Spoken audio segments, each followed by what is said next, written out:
안녕하십니까? 예, 우리 교인들이 대부분이시고 몇 분 또 새로운 분들이 이번 기회에 참여해 주셔서 진심으로 감사드립니다. 전도회라기보다는 그저 우리가 하나님의 말씀을 함께 살피면서 하나님의 말씀에 무엇이라 기록되어 있는지를 함께 살피는 그런 저녁 시간들을 함께 하겠습니다.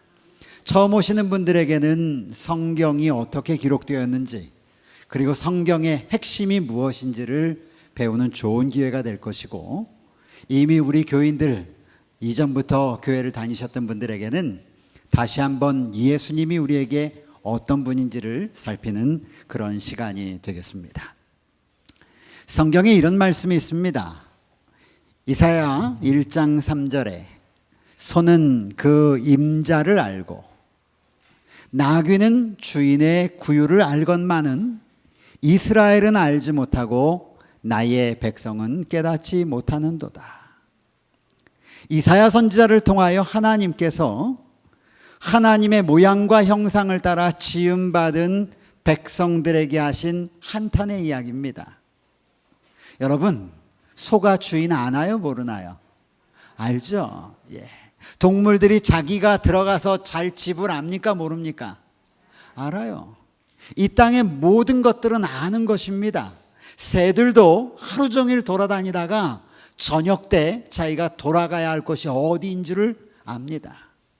그런데 하나님의 모양과 형상을 따라 지음받은 사람이 하나님을 알지 못한다라고 애통하는 마음으로 이사야 선지자를 통하여 이렇게 말씀하셨습니다. 이 세상에 많은 사람들이 예수님을 자기들 방식대로 찾아갑니다. 여러분, 이 뒤에 나오는 예수님의 사진들 가운데 여러분은 어떤 사진이 가장 마음에 드는지 한번 살펴보십시오. 이 사진은 전 세계에서 예수님을 믿는 사람들이 예수님은 이렇게 생기셨을 거야 라고 생각하면서 그렸던 그림입니다. 저는 여기에 굉장히 제가 좋아하는 한 사진이 있는데 바로 요 사진입니다. 아니요, 이 사진 말고 요 사진이요. 예수님이 환하게 웃고 있는 이 사진을 볼 때마다 제 마음은 너무너무나 기쁘고 좋습니다. 세계에 많은 흩어져 있는 사람들이 예수님이 안경도 쓰고 계세요. 그렇죠? 네. 나름대로 예수님을 찾아서 예수님을 섬기며 삽니다.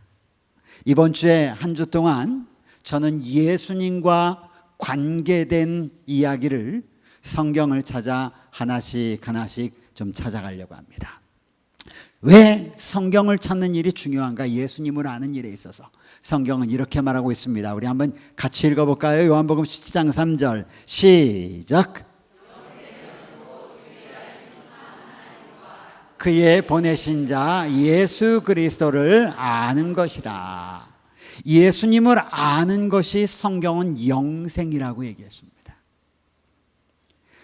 여러분, 영생하고 싶으세요? 영생하고 싶으세요?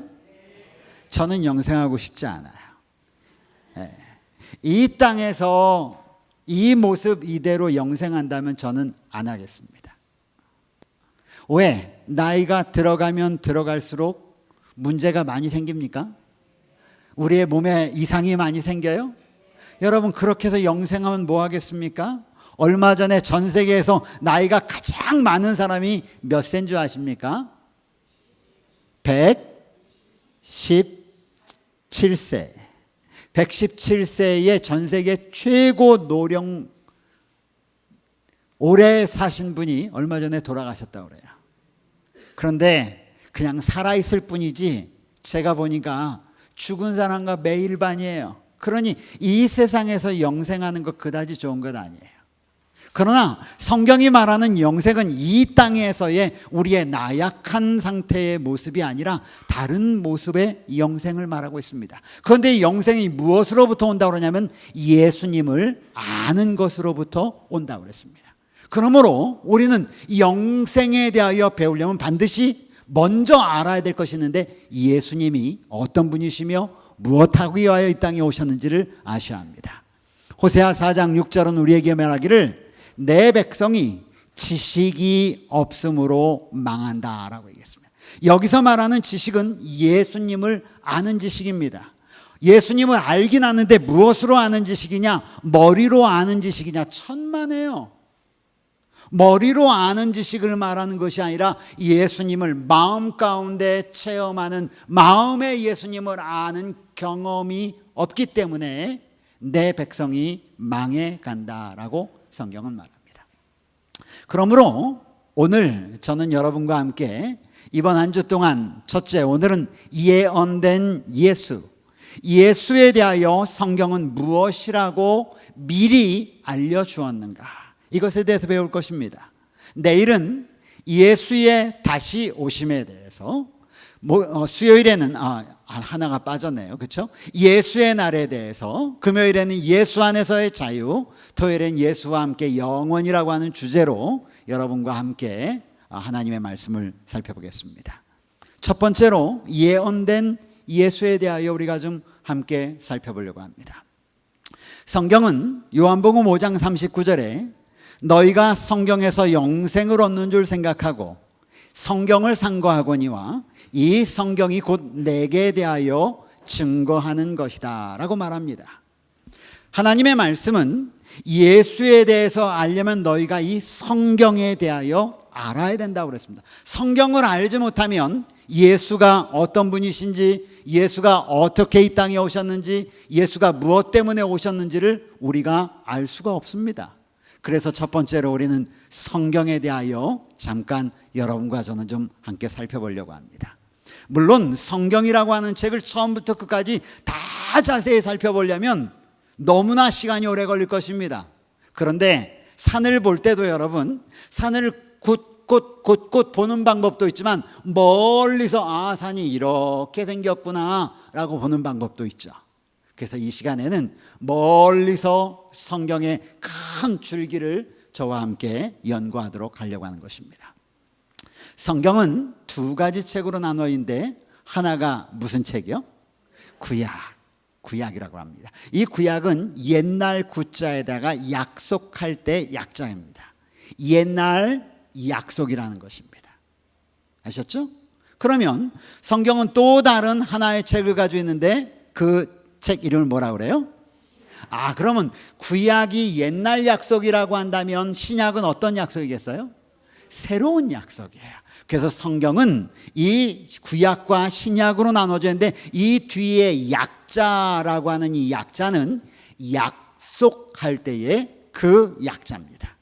그러니까 성경을 멀리서 이렇게 보면 두 가지의 약속이 있다 이 말입니다. 성경을 이 전체를 다 보면 66권으로 되어 있지만 이 66권을 멀리서 하나 보면 성경이고, 이것을 갖다가 자세히 두 가지로 나오면 하나는 구약이 있고 하나는 신약이 있는데, 구약은 옛날 약속, 신약은 새로운 약속. 그래서 성경은 두 가지의 약속을 기록한 책입니다. 그럼 두 가지가 어떤 약속인가? 그게 중요하겠죠? 성경은 약속이라고 하는데 두 가지 약속인데 그 두 가지 약속이 무엇인가? 구약은 너희를 죄에서 구원하기 위하여 하나님의 아들 예수를 보내주겠다고 하는 약속입니다. 무엇하기 위해서요? 너희를 구원해 주기 위해서. 어디에 죽으심으로? 십자가에 달려 죽으심으로. 그래서 그 약속에 따라서 예수님이 이 땅에 오신 것입니다. 신약은 무슨 약속이냐? 내가 또 다른 약속을 너에게 줄 텐데 그 예수님을 너희에게 다시 보내주겠다. 이것을 우리는 재림이라고 말합니다. 구약의 약속을 통해서 첫 약속은 무엇이었냐면 죄 가운데 빠진 너희들을 구원해 주기 위해서 내가 예수를 너희에게 보내주겠다. 이것을 우리는 초림의 약속이라고 하고, 또 다른 두 번째 약속을 있는데 그 약속은 뭐냐면 내가 너희를 이 땅에서 구원해 주게 하여 예수를 다시 보내주겠다. 이것이 재림의 약속입니다. 그리고 난 후에 너희를 영원히 하늘에서 영생하게 살아가겠다. 구약의 약속에 의하여 초림의 예수님이 이 땅에 오셨고, 신약의 약속에 의하여 다시 오시는 재림의 예수님이 이 땅에 오실 것입니다. 무엇하러 오시냐면 구약의 약속을 믿고 죄로부터 구원받은 백성들을 데리고 이제는 죄악 세상이 아닌 죄와 상관없는 하나님의 나라로 데려가기 위하여 이 땅에 다시 오신다는 약속입니다. 여러분, 지금 이 땅에 예수님을 믿는 사람이나 믿지 않는 사람이나 수명이 다하면 죽습니까? 안 죽습니까? 죽어요. 예수님을 믿는 사람도 질병에 걸려요? 안 걸려요? 걸려요. 예수님을 믿는 사람들도 암이 걸리고, 예수님을 믿는 사람들도 교통사고 나서 죽고, 예수님을 믿는 사람들도 집안에 문제가 생긴단 말이에요. 그렇다면 진짜 구원이 어디 있느냐? 이거 예수님 믿으면 구원 주겠다고 하는데 그 구원이 어디 있어요? 모르는 사람들은 예수님 믿건 안 믿건 똑같다라고 얘기하지만 바로 여기에 그것이에요. 우리가 이 땅에, 죄악의 땅에 살 때에 우리를 그렇게 만든 죄로부터 구원하기 위하여 예수님이 오신 것을 믿고 너를 위하여 십자가에 달려 돌아가신 예수 그리스도를 믿으면 너희가 죄로부터 너희가 구원을 받게 하겠다는 것이 약속입니다. 그리고 그 약속에 의지하여 우리는 어디로부터 구원을 받았냐면 죄로부터 구원을 받았어요. 죄로부터 구원을 받아서 이 땅에 살고 있습니다. 그래서 지금은 전혀 믿는 사람이나 믿지 않는 사람이나 차이가 없어 보이지만, 그렇기 때문에 예수님은 또 다른 약속을 하셨는데 무슨 약속을 했냐? 너희가 이 땅에 비록 지금 살고 있지만, 차이가 안 나게 살고 있지만 너희 염려하지 마. 내가 다시 올 거야. 무엇하러? 죄악 세상에 있는 너희를 데리고 어디로 가기 위하여? 하나님의 영원한 나라로 가기 위하여 내가 다시 올 거야. 이것이 성경의 큰 테두리를 봤을 때 성경의 핵심입니다. 그래서 예수님 믿는 사람들은 첫째, 예수님이 이 땅에 오셨음을 믿는 것이고, 둘째, 그 오신 예수님이 나를 위하여 십자가에 달려 돌아가신 것을 믿는 것이며, 또 예수님을 믿는 사람은 무엇을 믿는 거냐면 그 예수님이 이 땅에서 살아있는 하나님의 백성들을 데리러 다시 오신다는 것을 믿는 것입니다. 이것이 믿음이에요. 이것이 성경이 가르치는 예수님에 대한 이야기입니다. 그래서 성경 사도행전 17장 11절은 이렇게 말합니다. 이렇게 이야기했을 때 베레아 사람은 데살로니가에 있는 사람보다 신사적이어서 간절한 마음으로 말씀을 받고 이것이 그러한가 하여 날마다 성경을 상고했다라고 말합니다. 여러분, 이렇게 성경의 그림을 두 가지의 약속과 더불어 두 가지의 약속의 핵심은 예수라고 하는 사실을 여러분이 잘 기억하고 있어야 합니다. 그래서 성경의 전체 구도를 이제는 장별로 한번 제가 좀 얘기해 보겠습니다. 창세기 1장과 2장은 하나님이 이 땅을 어떻게 창조하셨는지를 기록해 놓았습니다. 그리고 성경의 가장 마지막 책 요한계시록 21장과 22장은 이 창조한 세상이 망가졌기 때문에 가장 마지막에 다시 하나님이 어떻게 창조하실 것을 말씀하십니다. 창세기 3장에는 이 아름답게 창조되었던 땅에 죄가 어떻게 시작되었는지를 성경은 말합니다. 그리고 성경 요한계시록 20장에는 이 시작됐던 죄가 어떻게 끝나게 될 건지도 성경은 말하고 있습니다. 그럼 이 중간 가운데는 무슨 일이 벌어지고 있는가? 이 중간 창세기 4장부터 요한계시록 19장까지는 바로 십자가 중심의 이 땅에 살아가는 모든 사람들이 십자가 중심의 선과 악, 죄와 회복이라고 하는 이 두 가지의 사이에서 어떤 삶을 살아가는지를 시대마다 기록해 놓은 이야기입니다. 분명한 것은 성경은 결론을 미리 우리에게 알려줍니다. 그 결론은 뭐냐면 이 땅이 창조되었던 본래의 모습처럼 다시 돌아간다는 것입니다. 바로 이러한 죄가 시작된 즈음에 죄를 끝내기 위하여 예수님이 오신 것이고, 죄가 끝나기 이전에 바로 예수님이 재림하셔서 죄를 끝내시겠다고 하는 것입니다.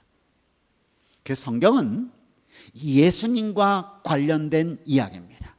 그래서 사람들이 성경을 연구하면 연구할수록 누구를 믿지 않고는 못 배게 되어 있냐면 예수라고 하는 분을 의지하지 않고는 견디지 못하게 되어 있는 것입니다. 그래서 요한복음 5장 39절에 그래서 이런 말씀을 하시는 것입니다. 다 같이 읽겠습니다. 너희가 시작.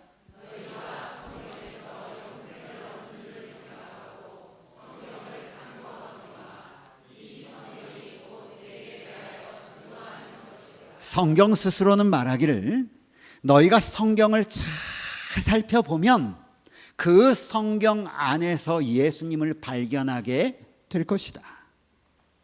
그래서 많은 사람들은 성경을 보면서 믿습니다. 누구를요? 예수님을.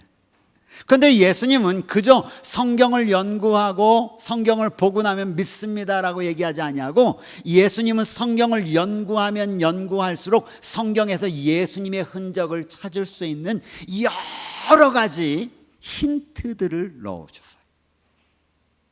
예수님이 이 땅에 있는 사람들에게 그 힌트를 보여주는 특별한 방법이 있습니다. 그것을 선지자는 이렇게 이야기합니다. 주 여호와께서는 자기의 비밀을 그 종 선지자들에게 보이지 아니하시고는 결코 행하심이 없으리라. 예수님께서는 성경을 통해서 예수님을 보여주는데 그 성경에는 어떤 내용들이 있냐면 예수님이 이 땅을 어떻게 움직여 가시는지를 성경 구석구석에다가 집어넣어 놓으셨어요. 그래서 그 이야기를 잘 살펴보면 아하, 하나님이 어떻게 이루어가는지를 보여주십니다. 그것을 우리는 뭐라고 하면 예언이라고 말합니다. 성경에는 수많은 예언들이 나옵니다. 뭐가 나온다고요? 예언. 예언은 언제 일을? 미래의 일을 미리 이야기하는 것이 예언입니다. 그래서 하나님께서는 자기의 종 선지자들에게 미래에 일어날 일들을 미리 보여주시는 것입니다. 왜? 그렇게 될 때 성경은 뭐라고 얘기했냐면 이렇게 얘기했습니다. 요한복음 13장 19절 함께 읽겠습니다. 지금부터 큰 소리로 시작.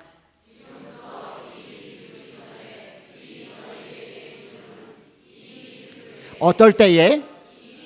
일이 어떻게 될 때에?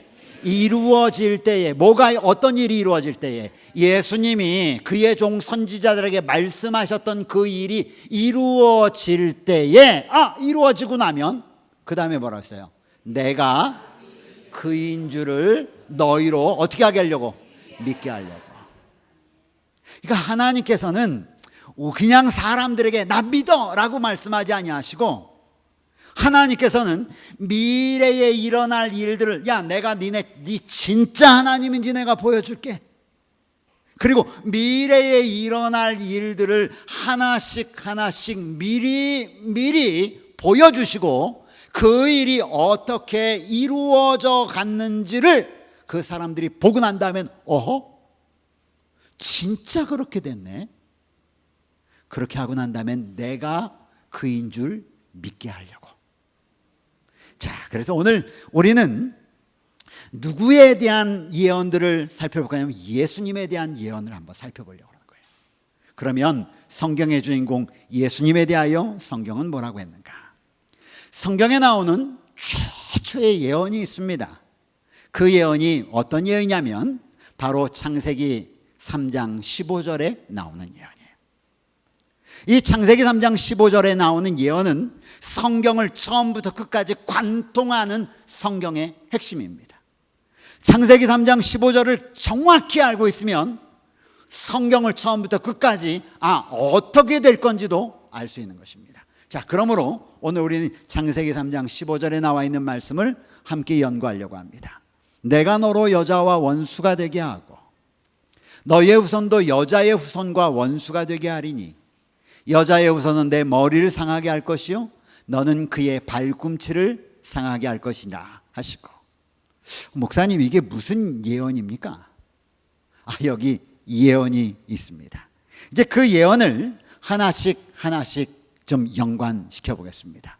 이 창세기 3장 15절에 나온 예언은 하나님과 아담과 하와와 사단 간에 함께 나누었던 이야기입니다. 그럼 이것이 왜 예언이 되는지 이제부터 하나씩 좀 살펴보겠습니다. 창세기 3장 15절에 처음에 내가, 이 말은 하나님이 하신 말씀이에요. 여호와께서, 하나님께서. 아셨죠? 예. 잘 들으세요. 여호와께서. 둘째, 너로. 이 너는 누구에게 하는 얘기냐면 뱀, 사단, 마귀. 성경에는 마귀와 용과 뱀과 사단을 동일 인물로 이야기합니다. 그래서 여기 요한계시록 20장 2절에 용을 잡으니 곧 옛 뱀이요 마귀요 사단이라. 요한계시록 20장은 아까 제가 설명드리기를 요한계시록 21장 22장은 재창조에 대한 이야기였고 20장은 뭐에 대한 이야기였어요? 죄가 어떻게 끝나는지를 보여주는 장이라고 말씀드렸어요. 그래서 요한계시록 20장에 나오는 용을 잡으니 그 용이 누구냐? 죄의 창시자 마귀 사단은 죄의 창시자예요. 그래서 여기서 너로라고 하는 말은 곧 용, 사단을 말합니다. 셋째, 여기 여자와 원수가 되겠다. 그러니까 다른 말로 하면 하나님께서 사단에게 말씀하시기를 네가 여자와 원수가 되겠다. 여자는 누구냐? 교회와 하나님의 백성을 말합니다. 그 다음에 너의 후손도, 여기서 말하는 너의 후손은 누구냐? 곧 여기에요. 뱀의 후손이죠. 용의, 사단의 세력, 용의 정신을 따르는, 곧 하나님과 반대의 길을 따르는 존재들, 후손들을 용의 후손, 너희의 후손이라고 얘기하는 것입니다. 그리고 또 그 다음에 성경은 우리에게 이렇게 얘기합니다. 여자의 후손. 다시요. 내가, 하나님께서 너로 뱀, 너와 여자 하나님의 백성과 원수가 되게 하고 너의 후손도, 곧 이 뱀을 따르는 뱀의 후손도 여자의 후손과 원수가 되게 하겠다. 그럼 여자의 후손 누구냐? 메시아 예수님입니다. 왜 목사님 여자의 후손을 메시아 예수라고 말합니까? 성경은 성경이 답을 해요. 자, 성경이 뭐라고 하고 있는지 거기에 대해서 한번 보십시다. 여자의 후손은 누구인가? 갈라디아 4장 4절에 예수님의 탄생을 알리면서 사도 바울은 이렇게 말합니다. 때가 참에 하나님이 그 아들을 보내서 여자에게 나게 하셨다. 여자에게 난 예수. 그 다음에 성경은 말하기를 갈라디아 3장 16절, 이건 같이 읽겠습니다. 이 약속들은 시작.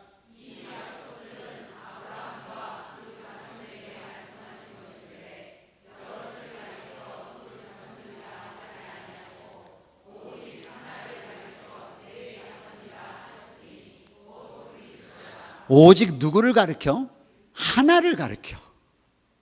여자의 후손, 여자의 자손은 여러를 말하는 것이 아니라 오직 하나를 가르쳐 내 자손이라고 했는데 그 자손이고 누구다? 그리스도다. 그러므로 여기 나오는 여자의 자손은 다른 말로 해서 바로 메시아인 것입니다. 그런데 그 다음에 나오는 이야기입니다. 내 머리를 상하게 한다. 여러분, 머리가 상한다라고 하는 것은 영원한 멸망을 예언하는 것입니다. 머리가 망가지면 살아요, 죽어요? 죽어요. 살 수가 없는 것입니다. 그걸 갖다 예수님이 예언을 하는 것이죠. 둘째, 그런데 너는 그는 누구냐? 이 여자의 후손이에요. 여자의 후손에 어디를? 발꿈치를 상하게 할 것이다. 여러분, 발꿈치를 상하는 것과 머리를 상하는 것 어느 게 더 치명적입니까? 머리예요, 머리. 자, 그래서 이 예언을 통해서 다시 이제 제가 이것을 한번 설명을 해보겠습니다. 하나님께서 처음으로 하나님의 백성들에게 예언을 주시는 거예요. 하나님이 말씀하시기를 뱀 너하고 하나님의 백성은 원수가 될 거야.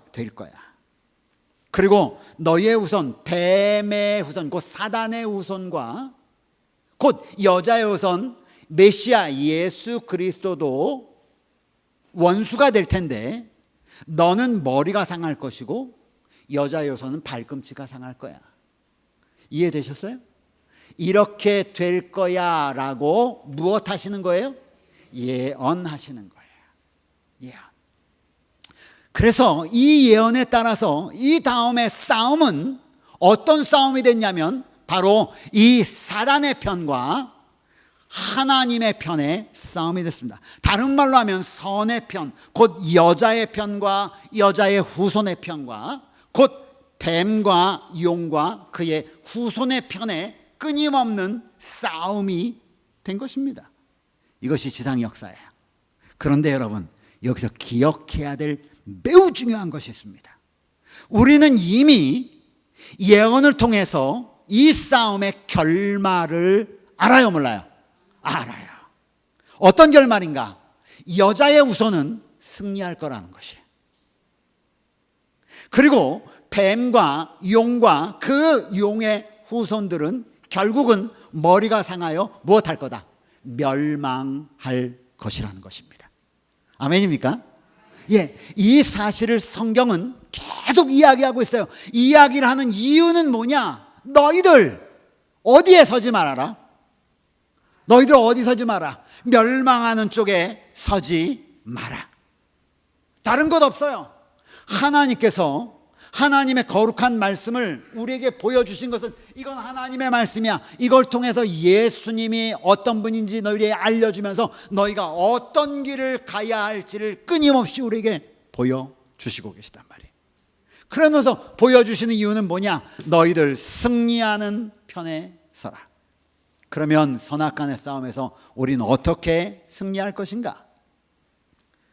역사를 통하여 일어나는 용의 후손들의 모습을 잘 살펴보면 우리가 승리할 수 있는 방법을 배웁니다. 그러면 지금부터 이렇게 성경의 이야기를 배웠습니다. 그리고 예수님이 어떻게 오실 건지에 대한 이야기도 지금 얘기했어요. 그러면 이제부터는 예수님에 대한 예언의 징조들을 한번 예언된 이야기들을 한번 살펴보겠습니다. 여러분, 이렇게 성경에서 예수 여자의 후손을 보내주겠다, 여자의 후손이 나오겠다 그러니까 이 하나님의 편의 반대편들은 여자의 후손을 자꾸 모조품을 만들어내려고 할까요, 안 할까요? 당연히 하겠죠. 그렇죠? 참 재밌는 말씀이, 그래서 성경은 우리에게 이렇게 말합니다. 다 같이 읽어볼까요? 그때의 사람이, 시작. 그때의 사람이 너희에게 말하되 보라 그리스도가 여기 있다. 믿지 말라. 거짓 그리스도들과 거짓 선지자들이 일어나 큰 표적과 기사를 보여 할 수만 있으면 어떻게 한 자도 택하신 자들도 어떻게 하게 하려고 한다? 미혹하게 하려고 한다. 그러니 여러분, 이 두 싸움에서 한쪽은 하나님은 어떻게 하든지 하나님의 말씀을 보고 연구해서 승리의 편에 남아있게 하려고 하나님은 애쓰는 반면, 또 다른 한쪽은 어떻게든지 미혹을 해서 멸망의 백성 쪽으로 데려가려고 한단 말이에요. 이게 그 얘기예요. 이해되셨어요?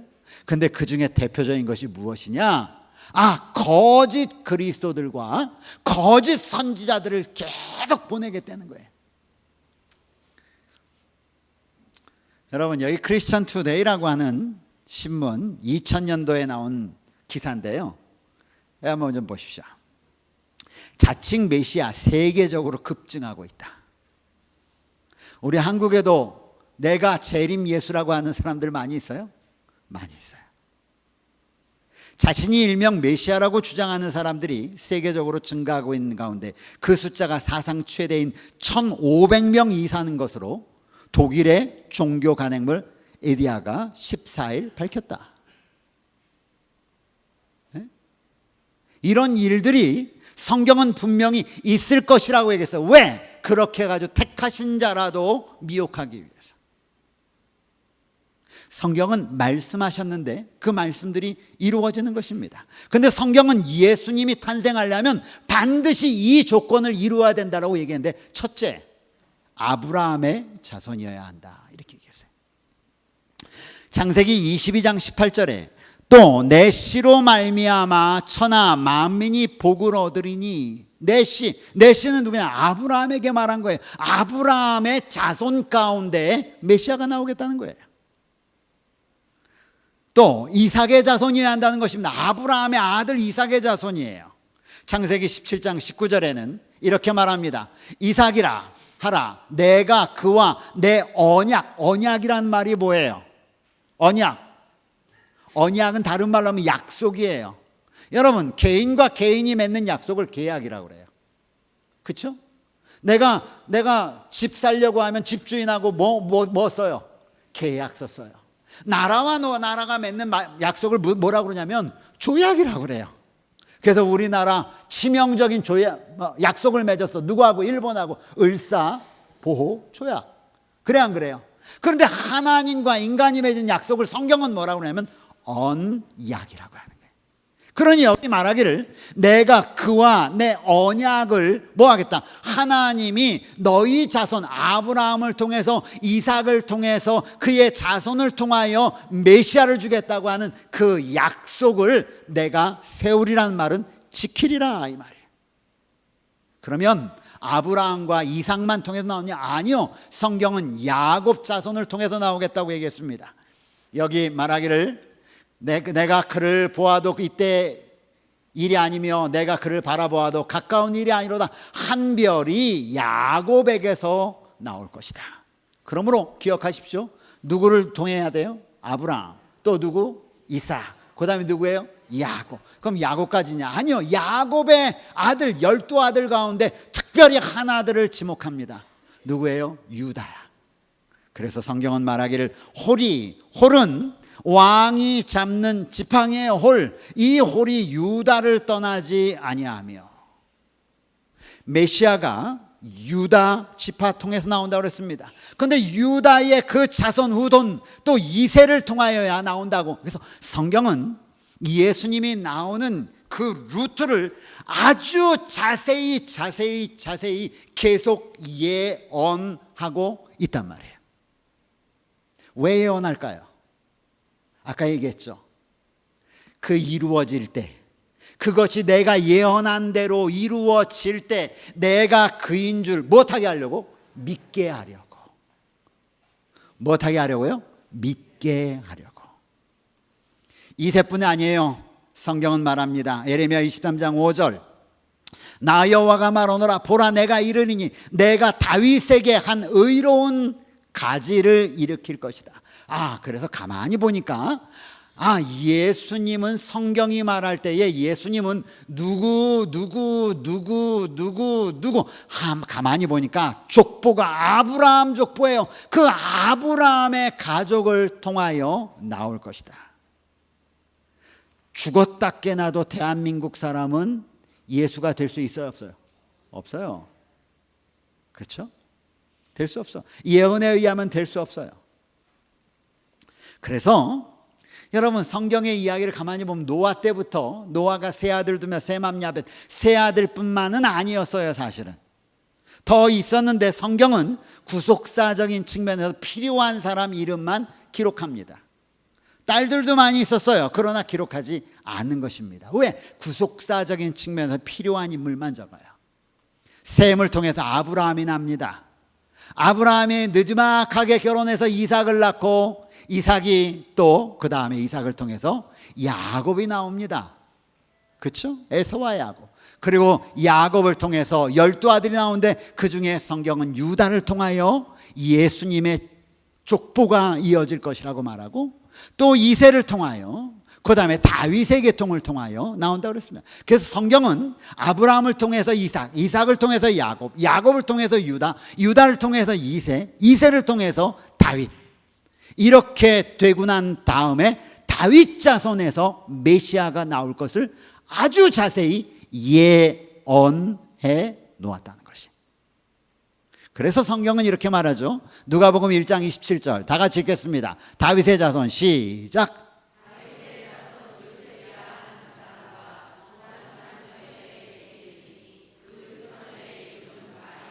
정혼한 처녀에게 이르니 그 처녀의 이름은 마리아라. 마리아가 누구냐? 예수님의 어머니예요. 예수님을 보면서 예수님을 따라다녔던 수많은 사람들이 예수님께 고침을 받기 위하여 소경이 외친 이야기가 있어요. 그냥 예수여라고 얘기하지 아니하고 약속된 다윗의 자손 예수여, 예언해 놓은 예수여, 이 말이에요. 그 예수님은 이런 족보 가운데 나와야 합니다. 그래서 마태복음에는 이 예수님의 족보가 아브라함, 이삭, 야곱, 유다, 다윗을 통해서 요셉을 통해서 예수가 났다라고 하는 예수의 약속된 대로, 예언된 대로 예수가 족보를 따라서 어떻게 태어났는지를 성경은 기록해 놓고 있단 말이죠. 성경은 예수의 출생 방법에 대해서도 예언을 해 놓았습니다. 성경의 예언은 이렇습니다. 이사야 7장 14절 다 같이 한번 읽어보겠습니다. 그러므로 시작.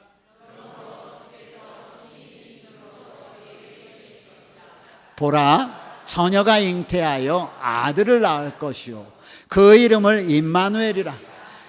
이사야 7장은 기원 전 700년경에 사람이 쓴 얘기입니다. 기원 전과 기원 후는 무엇을 기준으로 나냐면 예수님의 탄생을 기준해가지고 탄생 이전, before Christ, 그렇죠? 그 이후에 AD, 아노 도미노, 기원 후, 예수님의 출생을 기점으로 해서 700년 전에 이사야 선지자가 예언을 하는데 뭐라고 예언하면 처녀가 잉태하여 아들을 낳을 것이다 라고 이야기하면서 메시아에 대한 예언을 풀어놓습니다. 여러분, 이렇게 예언했으니까 예수님은 진짜 처녀의 몸에서 나와야 돼요. 그런데 성경을 보니까 어떻게 성취됐는가? 마태복음 1장 18절은 말합니다. 예수 그리스도의 나심은 이러하니 그 모친 마리아가 요셉과 정혼하고 동거하기 전에 성령으로 잉태된 것이 나타났다. 여러분, 어떻게 남자를 알지 못하는 여인이 아기를 가질 수 있습니까? 가능한 일이에요? 과학적으로? 불가능한 일이에요. 그런데 성경은 그렇게 했대요. 제가 하나 더 물어볼게요. 여러분, 사람이 흙을 빚어가지고 코에다 바람을 집어넣으니까 사람이 움직이는 사람이 됐대요. 과학적이에요? 아니에요. 성경은 그렇게 얘기해요. 그럼 제가 이렇게 한번 말해볼게요. 여러분, 아메바가요, 무척추동물이, 무생물이 번개가 번쩍이는 거 가지고 생명이 들어오고 그것이 척추동물로 변하고 점점 전해서 원숭이가 조금씩 변하더니 사람이 됐대요. 이거는 과학적이에요? 아니에요. 그런데 성경은 사람을 처음 창조할 때 동일한 인간으로서는 이해할 수 없는 하나님의 능력에 의하여 사람이 만들어졌던 것처럼, 제가 왜 예수님이 여인에게, 남자를 알지 못하는 여인에게 태어났어야만 하는지를 다음 시간에 말씀드릴게요. 기회 있을 때. 이건 조금 길게 가야 돼. 그런데 어쨌든 오늘은 예언만 공부하는 거예요. 예언만. 그렇죠? 여인에게, 처녀에게 난다고 그랬는데 그것이 성취되기를 예수님이 처녀의 몸에서 태어나는데 이것이 언제냐? 약 700년의 차이를 두고 예언이 이루어졌다, 이 말이에요.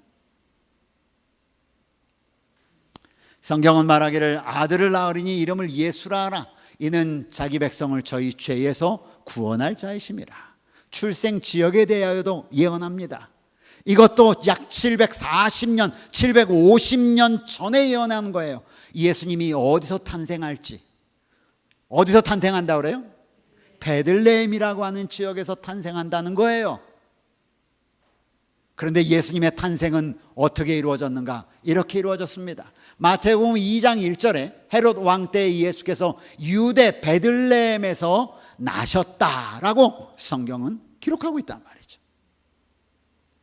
700년 전에 예언한 대로 예수님은 그대로 이루어지면서 베들레헴이라는 곳에서 탄생하셨다는 것이에요.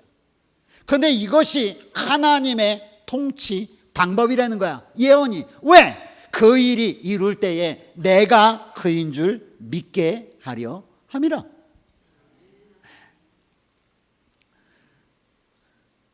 여러분, 그 당시에 세계 지도의 모습입니다. 예수님이 태어날 때에 세계를 정복하고 있던 나라는 로마라고 하는 나라였었습니다. 그 로마라고 하는 나라가 세계를 정복하고 있었기 때문에 로마, 그래서 모든 길은 로마로 통한다라는 말이 있지 않습니까? 그렇죠? 베들레헴은 어디냐면 이게 이스라엘이에요. 아주 조그만 나라죠. 그리고 이스라엘 중에서 이 빨간 점 여기가 베들레헴이에요. 그런데 왜 하필이면 예수님이 여기서 탄생하셨어야 되느냐 이거예요. 이 지역이 전체 로마가 다스리던 나라였어요. 그런데 하나님께서는 전 세계의 가장 삽시간에 메시아가 탄생했다라고 하는 사실을 알릴 수 있는 가장 가운데 전체를 이을 수 있는 통로, 그 한 중간에 예수님을 탄생하게 하신 것입니다. 여러분, 예수님이 탄생하기 직전 마리아가 요셉이 살고 있던 곳은 사실 어디였었냐면 요 나사렛이에요. 여러분, 우리 교인들은 잘 아시죠? 나사렛에서 사시다가, 그런데 베들레헴은 어디냐? 여기입니다. 여기서 여기까지 거리가 얼마나 되냐면 130km나 떨어져 있어요. 희한하잖아요. 요셉과 마리아가 정혼하고 살고 있던 곳은 여기인데 예언에 의하면 베들레헴에서 탄생해야 된대. 그런데 여기서 사는데 왜 갑자기 아이를 여기 가서 낳느냐 이거예요. 그런데 여기에 대한 성경에는 이런 기록이 있습니다.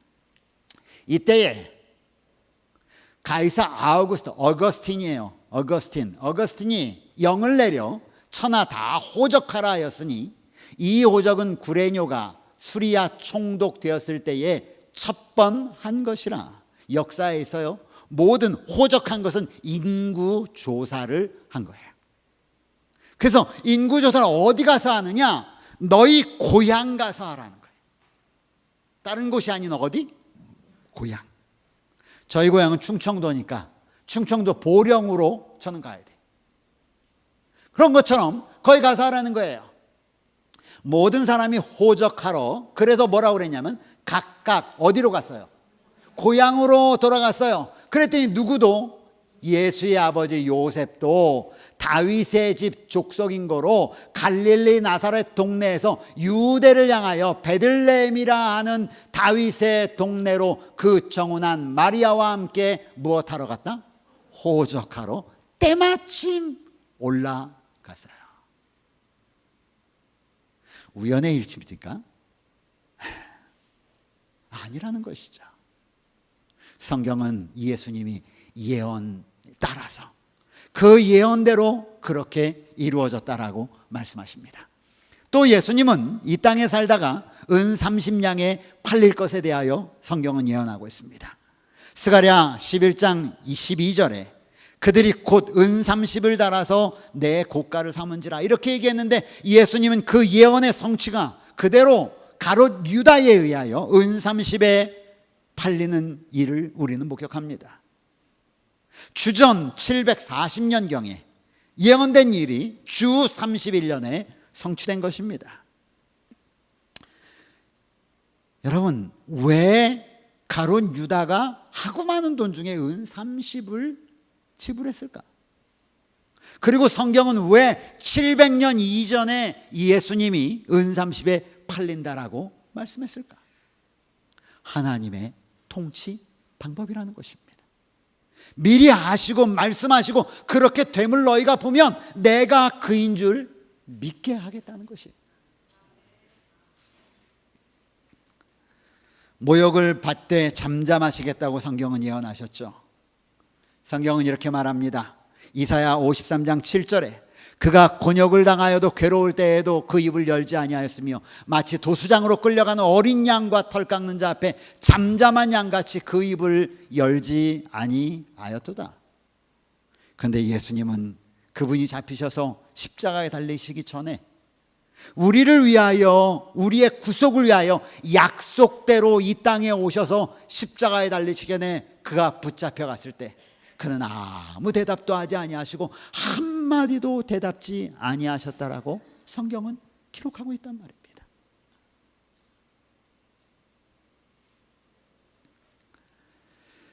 그뿐만이 아닙니다. 예수님이 잡히셨을 때 속옷을 제비 뽑아 사람들이 나누어 갈 것이다라고 얘기합니다. 시편 22장 18절, 내 겉옷을 나누며 속옷을 제비 뽑나니.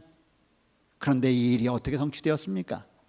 예수님이 십자가에 달렸을 때 27장 35절 마태복음, 저희가 예수를 십자가에 못 박은 후에 그 옷을 제비 뽑아 나누어 가졌다.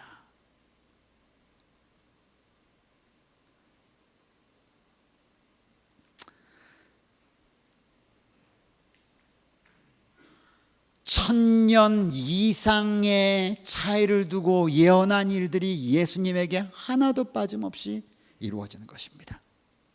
성경은 예수님의 손과 발이 못 박힐 것이라고 말합니다. 수족을 찔렀나니 예수님은 십자가에 달려 돌아가심으로 말미암아 저희가 거기서 예수를 십자가에 못 박았다라고 예수님의 성취에 대하여 말합니다. 이렇게 예수님에 대한 이야기는 성경에 구약과 신약의 모든 일의 중심에 누가 서 있냐면 예수라고 하는 분이 나타나 있는 것입니다. 그리고 그 예수를 통하여 너희가 구원을 받는다라고 성경은 기록한 것이죠. 베드로전서 2장 24절 25절 우리 함께 읽겠습니다. 친히 나무에 달려. 시작.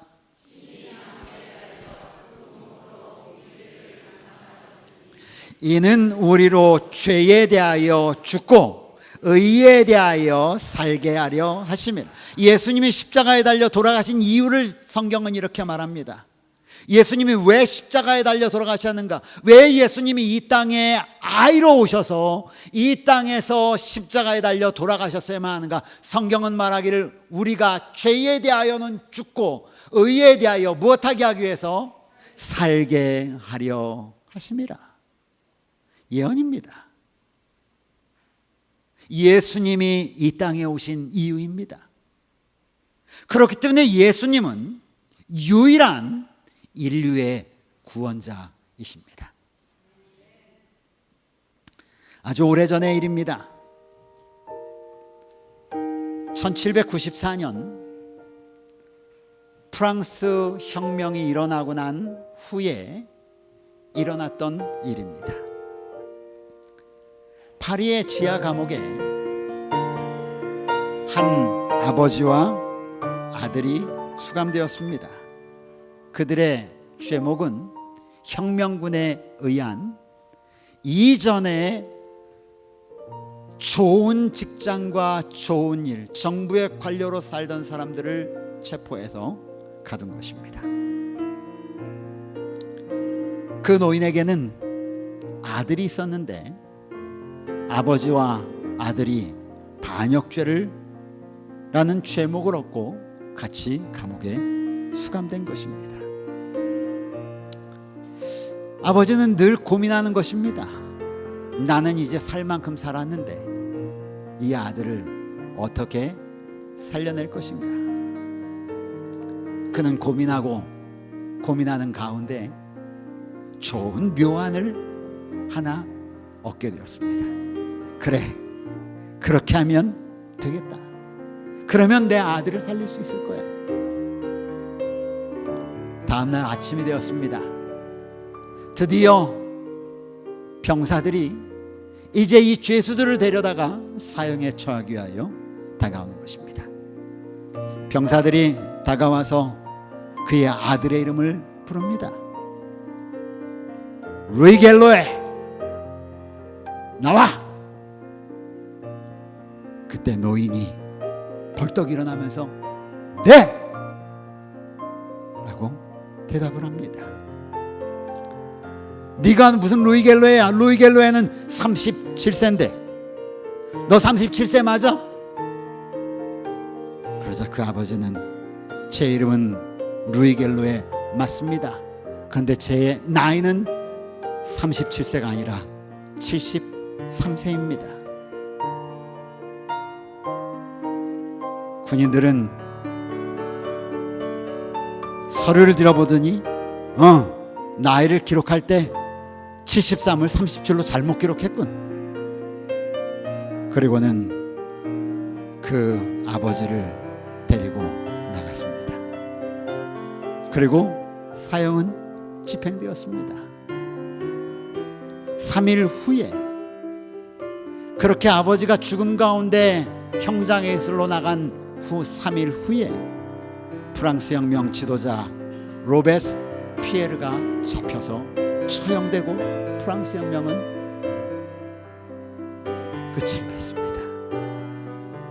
그리고 그 아들을 사랑하는 가족들 품으로 돌아갈 수 있었습니다. 아들을 대신해서 죽은 아버지, 그것도 감사한데 오늘 예언된 예수 그리스도, 그 누구도 대신할 수 없는 그 수많은 예언을 대신할 수 있었던 그 아들 예수 그리스도는 우리 가운데 우리를 살리기 위하여 오신 것입니다. 성경은 예수님의 죽음뿐 아니라 예수님이 장사 지내실 것을 대하여도 예언을 해놓았습니다. 성경 이사야 53장은 말하기를 그는 강포를 행치 아니하였고 그 입에 괴사가 없었으나 그 무덤이 악인과 함께 있으며 묘실이 부자와 함께 있겠다라고 말합니다. 그런데 예수님의 장사에 대하여 마가복음 15장 46절은 말하기를 요셉이 세마포를 사고 예수를 내려다가 그것으로 싸서 바위 속한 무덤에 넣어 돌을 굴러 무덤 문에 두었다라고 하면서 부자의 장사 지낸 모습을 우린 봅니다. 성경은 죽음 가운데 있었던 이 예수님이 부활할 것에 대해서도 이야기했습니다. 예언해 놓았죠. 이는 내 혼을 음부에 버리지 아니하며 주의 거룩한 자로 썩지 않게 하실 것임이라. 근데 마태복음 28장 56절은 5절과 6절은 말하기를 천사가 여자들에게 일러 가로되 너희는 무서워 말라. 십자가에 못 박히신 예수를 너희가 찾는 줄을 내가 아노라. 그가 여기 계시지 않고 그의 말씀하시던 대로 살아나셨다. 예수님은 부활하신 것입니다. 그리고 성경은 말하기를 예수님이 승천하실 것에 대해서 예언해 놓았습니다. 시편 68편 18절 주께서 높은 곳에 오르시겠다고 예언해 놓으신 것입니다. 그런데 그 예언에 따라서 사도행전 1장 8절과 9절은 이 말씀을 마치시고 저희 보는 데서 올리어 가시니 구름이 저를 가리워 보이지 않게 하더라. 여러분, 이 모든 것들이 예수 그리스도에 대한 예수에 대한 예언들입니다. 그 예언들이 어떻게 이루어졌는지 우리는 그 과거를 지나왔기 때문에 지금 뒤돌아보면 지금으로부터 2000여 년 전에 어떤 일이 있었는지, 지금으로부터 2002년도에 어떤 일이 있었는지 우리는 과거의 역사로 볼 수 있는 것입니다. 확인할 수 있는 것이죠. 성경은 말하길 그 일이 이룰 때에 내가 그인 줄 믿게 하려 함이라. 아멘. 성경은 이 하늘로 올라가신 예수님이 다시 이 땅에 오시겠다라고 예언해 놓으셨습니다. 마태복음 24장 30절 그때의 인자가 징조가 하늘에서 보이겠고 그때의 땅의 모든 족속들이 통곡하며 그들이 인자가 구름을 타고 능력과 큰 영광으로 오는 것을 보리라. 성경은 이렇게 말합니다. 예수님이 승천하실 때 예수님 곁에 있던 천사들이 그 승천하는 모습을 보던 제자들에게 이렇게 말합니다. 갈릴리 사람들아, 너희가 어찌하여 서서 하늘을 쳐다보느냐? 너희 가운데 하늘로 올리우신 이 예수는 너희가 가심을 본 그대로 다시 오시리라. 아멘. 예언입니다. 우리는 이러한 예언이 그동안 예수 그리스도에 대한 수많은 예언이 하나의 오차도 없이 이루어졌던 것처럼 이 예수님의 다시 오심도 이루어질 것을 저희는 믿습니다. 이게 성경의 이야기예요. 구약은 우리를 구원하기 위하여 예수님을 보내주겠다고 하는 약속입니다.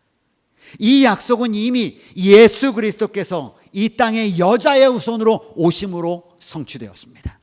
그래서 로마서 5장 8절은 우리가 아직 죄인 되었을 때에 그리스도께서 우리를 위하여 죽으심으로 하나님께서 우리에게 대한 자기의 사랑을 확증하셨다라고 말합니다. 또 다른 약속 신약이 있습니다. 이제는 우리를 위하여 예수님이 다시 오실 것인데 여자의 후손이 다시 오신다는 것입니다. 성경은 우리에게 말하기를 요한복음 14장 1절로 3절에 너희는 마음에 근심하지 말라. 하나님을 믿으니 또 나를 믿으라. 내가 너희를 위하여 처소를 예비하러 가노니 가서 너희를 위하여 처소를 예비하면 내가 다시 와서 너희를 내게로 영접하여 나 있는 곳에 너희도 있게 하겠다라고 성경은 말씀하십니다. 히브리서에는 이 두 가지 사실을 이렇게 기록하고 있습니다. 9장 28절 이와 같이 그리스도도 많은 사람의 죄를 담당하시려고 단번에 들이신 바 되셨고 그 다음에 뭐라고 했는지 아십니까? 이렇게 적어놨습니다. 밑에 함께 읽어보겠습니다. 구원의 시작.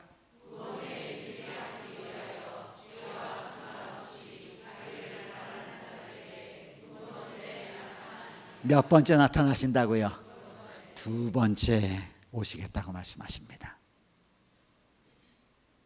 여러분, 이분이 예수님이십니다.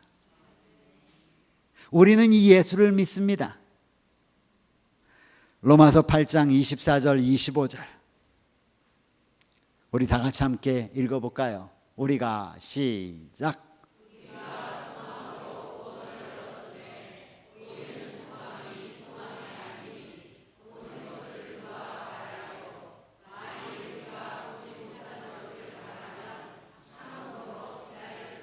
우리가 소망으로 구원을 얻은 것입니다. 예수님을 바라봄으로 말미암아 우리는 구원을 얻습니다. 그러므로 성경은 말하기를 참음으로 기다릴지니라 라고 말합니다. 저는 이제 오늘 준비한 말씀을 마치려고 합니다. 오늘 여러분과 저는 성경에 기록된 예수, 그분이 어떤 분인지, 그분에 대한 어떤 예언들이 있었는지, 그 예언에 따라서 예수님은 어떻게 그 약속들을 이루셨는지를 살펴보았습니다. 성경은 아무 이유 없이 그냥 믿기만 하십시오라고 말하지 않습니다. 성경은 분명히 예수님에 대하여 말씀하고 우리에게 가르쳐 줍니다. 하나님은 변함없는 사랑으로 우리를 언제나 안아주십니다. 왜요? 하나님은 사랑이시기 때문입니다. 그분은 모든 사람을 사랑하십니다. 하나님을 믿든 믿지 않든 그분은 언제나 동일하게 사랑하십니다. 그리고 그 모든 백성들이 하나님을 알기를 원하십니다. 왜요? 아는 것이 영생이기 때문에 그렇습니다. 그 사랑하는 사람들을 구원하시기 위하여 독생자 예수 그리스도를 이 땅에 보내주셔서 우리의 죄를 대신하여 죽게 하시고 우리를 구원하여 주신 분이 바로 예수님이십니다.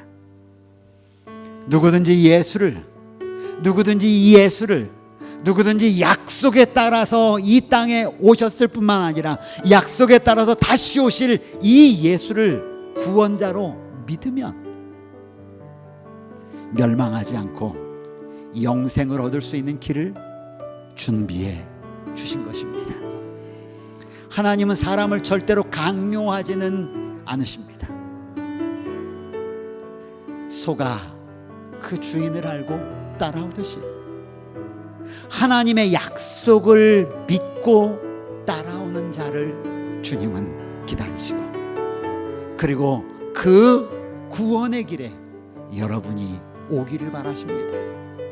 구원은 결국 여러분의 선택인 것입니다. 이 시간 가난한 마음으로 겸비한 심령으로 우리를 구원하기 위하여 십자가에 돌아가신 예수 그리스도를 저는 여러분 각 개인이 알아가기를 간절히 바랍니다. 이제 우리가 첫 걸음을 띄었습니다. 예수, 유일한 인류의 구원자 예수에 대하여 첫 문을 열었습니다. 우리가 예수를 나의 구주로 영접하고 믿는 순간 우리는 하나님의 자녀가 된다고 성경은 말씀하셨습니다. 이제부터 인생의 모든 시련과 고통과 아픔을 그분에게 다 맡기고 기도하면서 그분께서 우리를 위로하시고 우리를 가장 선하고 좋은 길로 인도해 주실 것을 믿고 따르는 모든 분들 되시기를 간절히 바랍니다. 기도하겠습니다. 하늘에 계신 우리 아버지 하나님, 오늘도 우리가 하나님의 거룩한 말씀을 통하여 예수님을 배우게 도와주시고 예수님을 알고 찾아갈 수 있도록 인도해 주셔서 감사합니다. 거룩하신 우리 아버지 하나님, 오늘 우리가 배운 이 예수를 오늘 우리가 개인의 구주로 영접하고 이 예수님의 약속을 마음 가운데 간직하며 살아가는 우리 모두가 되도록 인도하여 주시옵소서. 예수님의 이름으로 기도드립니다.